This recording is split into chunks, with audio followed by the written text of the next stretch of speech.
আমরা এখন আছি আড়িয়াল বিলের গাজীঘাট এলাকায়। এখানে দেখছি কিছু লোকজন বীজতলা তৈরি করছে। কেমন খরচ হবে মানে একদম ধান ঘরে তোলার আগ পর্যন্ত?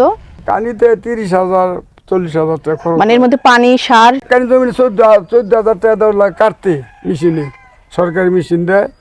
শ্রমিক দিয়ে কাটলে তো যদি পানি উঠলে তো ধানের ওই ধান বীজতে হয় না, ধান বীজতে কামলারটা হয় না।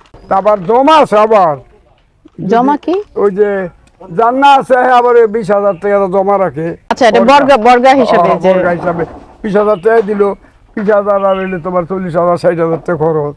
আর ধানের দাম আসবে? দাম আসবে 90,000 90,000 80,000 আসে। কিন্তু গত বছর বিকাইছে 980 980 1,000, কেমন চৌদা কমছে 1,000 বিকাইছে। বেশি লাভ থাকে না রে মা, কিছু থাকে যদি আল্লাহ দিয়া যায় কানিতে 10,000 5,000 20,000। আচ্ছা, তাহলে যে এত কষ্ট করে চাষ করেন কেন? তা কি নিজের জমিন কি করবো, এগুলি চাষ না করলে কি খামু কি? আর বাংলাদেশের মানুষ খাইব কি? সবাই তো এটার আশাই থাকে। বৈশাখ মাস আল্লাহ দিলে ওই মদনগুঞ্জ যায়, দারমাই যায়, সাপার যায়, তারা কিনা নেয়, ঢাকা যায়। তো সবাই লিগে তো চাষ করি, আমার লিগা। কাকার কথা শুনে খুবই ভালো লাগলো যে কাকা শুধু তার নিজের জন্যই চাষ করেন না, আমাদের জন্য, সারা দেশের জন্য চাষ করে। সবাই লিগে চাষ